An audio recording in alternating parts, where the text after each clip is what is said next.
ఉవ్వెత్తున ఎగిసిపడే సాగర్ కెరటంలా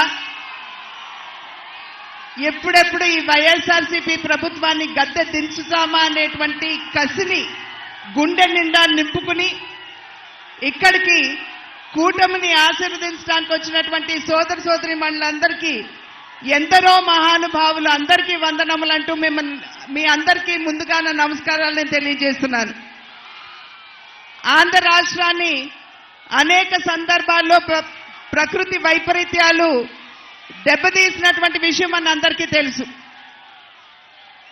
అన్నింటికంటే హుద్హుద్ తుఫాన్ కంటే, అదేవిధంగా నిన్న మొన్న వచ్చినటువంటి మిచాంగ్ తుఫాన్ కంటే కూడా ప్రమాదకరమైనటువంటి వైపరీత్యం 5 సంవత్సరాల క్రితం వైఎస్ఆర్సీపీ రూపంలో ఆంధ్ర రాష్ట్రాన్ని కుదిపివేసినటువంటి విషయం మీ అందరికి గమనించాలి. ఆ యొక్క వైపరీత్యం నేపథ్యంలో ఆంధ్ర రాష్ట్రం అన్ని విధాలా కూడా కుదేలైనటువంటి విషయం మనందరికీ తెలుసు. అప్పుల ఊబిలోకి నెట్టివేయబడింది. అభివృద్ధి అనే పదానికి తావు లేకుండా పోయింది. పరిశ్రమలు రాక మన బిడ్డలకి ఉద్యోగ అవకాశాలు లేకుండా పోయాయి.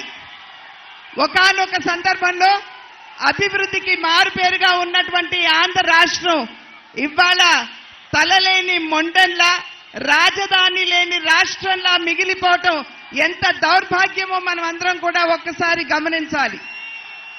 అటువంటి సందర్భంలో మనం అందరం కూడా నడుం బిగించవలసినటువంటి అవసరం ఆసన్నమైంది.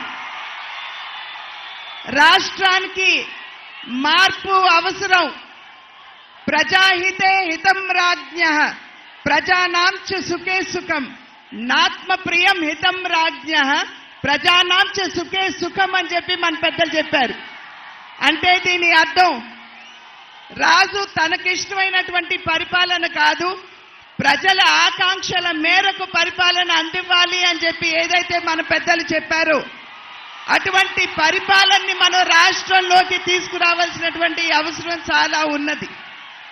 ఇవాళ రాష్ట్రంలో ఉన్నటువంటి పరిస్థితులు కనుక ఒక్కసారి మనం చూసినట్లయితే నాణ్యత లేనటువంటి మద్యాన్ని పేదల చేతలు తాగించి మహిళల పుస్తలు తెగినా పర్వాలేదు, బిడ్డలు అనాథలైనా పర్వాలేదు, మా జేబులు నిండితే చాలు అనేటువంటి ఆలోచన విధానాన్ని మనం రాష్ట్రంలో చూస్తున్నాం.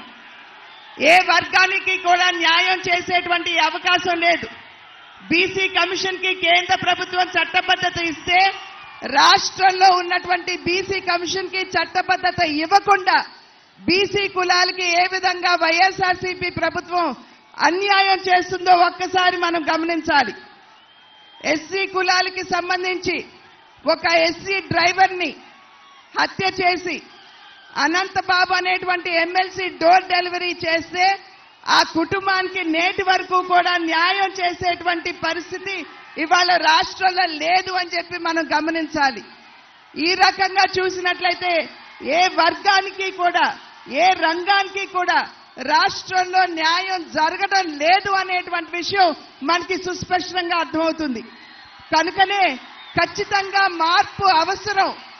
మీరు చూపిస్తున్నటువంటి ఈ ఉత్సాహం ఏదైతే ఉన్నదో ఒక రకంగా చెప్పాలంటే నరేంద్ర మోడీ గారి స్ఫూర్తి, చంద్రబాబు నాయుడు గారి యొక్క యుక్తి, పవన్ కళ్యాణ్ గారి శక్తి ఇవాళ ఈ సభా ప్రాంగణంలో మనందరికీ కనపడుతుంది.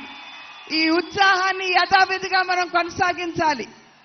మే 13వ తారీఖున మన సత్తా ఏమిటో మనం వైఎస్ఆర్సీపీ నాయకులకి చవి చూపించాలి అని చెప్పి మీ అందరికీ కూడా నేను తెలియజేస్తున్నాను.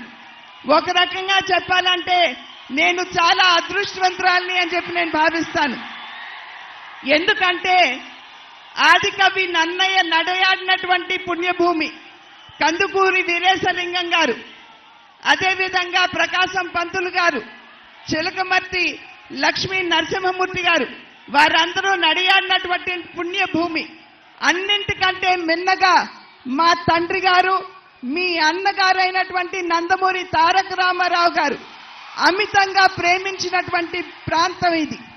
కనుక నా తండ్రి బిడ్డగా, మీ ఆడపడుచుగా ఇవాళ ఉమ్మడి అభ్యర్థిగా పార్లమెంట్ రాజమహేంద్రవరం పార్లమెంటరీ అభ్యర్థినిగా మీ ముందు నిలబడినటువంటి సందర్భంలో మీ అందరి ఆశీస్సులు నాకు, నాతో పాటు ఈ నియోజకవర్గంలో ఉన్నటువంటి 7 ఎమ్మెల్యే అభ్యర్థులకి ఉంటుంది అని చెప్పి గట్టిగా విశ్వసిస్తూ ఈ ఉత్సాహాన్ని కొనసాగించండి.